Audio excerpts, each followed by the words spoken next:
star.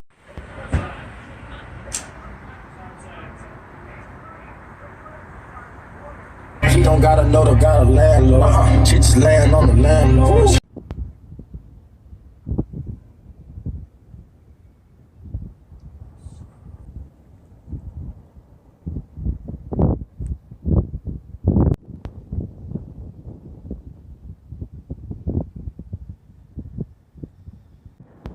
Hey, what's up, YouTube? It's 3D the Rap Star, aka it's the Benz Man, back again with another video. And make sure you, I just got a brain fart, but make sure you go to my Instagram, my new Instagram page at It's the Benz Man. That's ITSTHEBENZMAN. And you guys know why I had to bring you guys both of these cars, because my subscriber counters just keep going up. I want to thank everybody for a friend telling a friend to go subscribe to my page. You know, this is a natural, raw page. This is for us. This is for the Benz community. This is for the car community. I'll have some more different cars coming to the page. But guys, this is about which car, for me, in my experience, been more reliable. E-Class or CL Class. And we're going to talk the price differences and what they cost to maintain them. For me, this is just only my experience. So guys, leave in the comments right now what you think, which car has been more reliable. I had the CL, which is this one, for a little over 2 years, going on 3 years. I had the E-Class, which is this one, going on an average of 6 years right now. But we're going to talk about some of the cars and what happened. And so, you know, on this page, we get right into it. So we're going to start off with the E-Class first. This car actually have left me stranded one time, as I said in my other video, and it was the fuel pump. But a lot of people were saying, you know me sometimes, and a lot of people do this, we drive into the gas, go all the way down to empty, and then we put more gas in it. Drive it, wait till it go empty, put more gas in it. Let me know in the comments, any mechanics or any people know from experience, is that bad for your car? Is it bad to wear it all the way down? Not to the E, but to when the gas light first come on and put some more gas in it and fill it up. And just keep driving it like that. Let me know. So guys, on leaving me stranded, the E-Class has left me stranded, but I had it longer. But that was over the course in the 2 years. And the CL haven't left me stranded, but let's talk about the CL now for a minute. So when we're talking about cars that leave me stranded, the CL has never left me stranded. But guys, you know, as if you follow this channel, that this car did something to where it was the crank shift position sensor, to where it didn't want to start sometime, but it never left me stranded to where I had to call a tow truck. I would just have to wait it out, keep trying to start it more times and see what happened, but it'll always start. So, well, it wouldn't start that time, but I mean, like in the long run, it'll eventually start up. And the E-Class, when I say left me stranded, like the car was in drive and I was stuck in the middle of the road, and the cop thought I was just posted in the middle of the street, said, "Hey, move to the side." And I said, "Well, I can't." And so he got mad at me because he thought I was just doing that on purpose and letting the car be, but I really wasn't. So I'm gonna say, for when stuff, you know, going wrong with starters and all that, and actually my something related to the starter too was on the CL. But I will say in transportation wise, the E320 is an everyday car, more so than the CL, because, you know, it's mid-size, it's a family car. But I'm gonna have to give it to the CL on the times on most startups versus, but I seen a lot of E-Classes with high miles on them, so I'm not saying they're bad cars.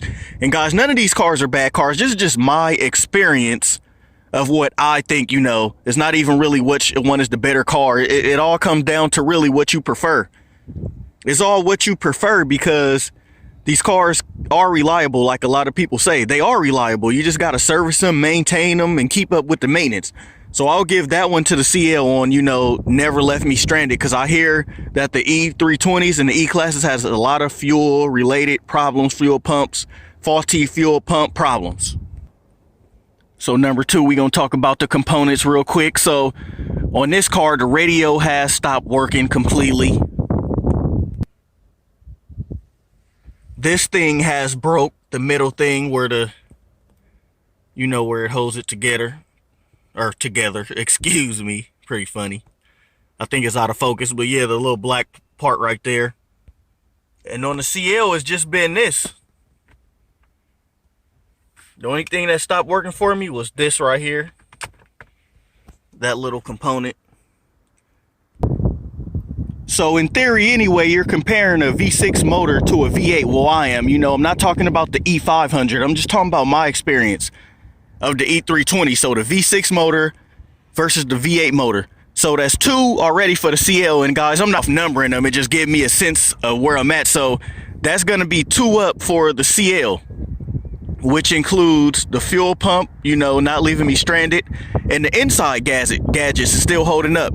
And I know one, the E320 is a 2004 and the CL is a 2008, but they were both under the Chrysler merge product. And I'm gonna tell you guys something that the E-Class has better than the CL is as comfortable ride the CL feels, the E-Class feels good. You know, it's a family car. It sit on, you know, it shares the platform with the CLS, just all around, just good cars. So both of these cars are good cars. And since we haven't did it yet, you know what we got to do. Let's go and get some angles.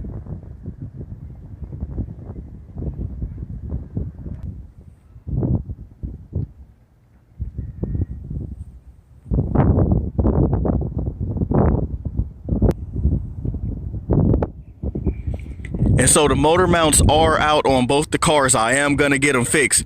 And so that's what I said. I have to give this one to the E-Class, as in the problems related. So the CL has more little problems that'll happen to your car over time, and they will be expensive, you know, because this car was over $100,000 MSRP. The E-Class has stuff that need fixing, but one.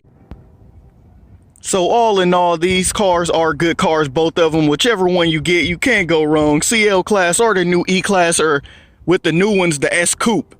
But these cars are wonderful. You just got to service, maintain them, and keep them up, just having a little more fun. And I will say, over time, the winner would go to both of them, because they both haven't really gave me any real problems outside of wear and tear. Like this one, yeah, left me stranded once, but this one, something happened to the starter to where it didn't start up. So they both been fairly good cars. It all just goes back to what you prefer. Do you want a mid-size car that's a sedan, that's an E-Class that can accommodate 4 well? Or do you want a CL Class that says, hey, look at me, I'm stingy, look what I bought, and I only can fit one other in the side, and it's not really a car for the back person, and it's pillarless, and it's a coupe.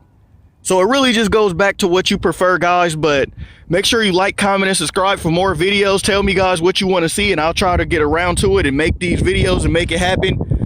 And so, like I said, I got to say it again. There is no loser here. To me, it just all goes down to what you prefer.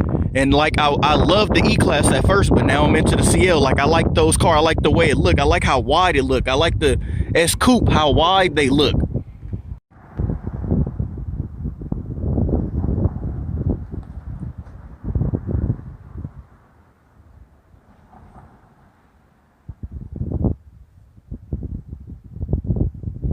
And so let's just talk about, like, what car is the right car for you? The CL Class or the E-Class? All right, so the CL Class can be bought right now for anywhere. Man, you may can find some in the 17s, 20,000 to 30,000.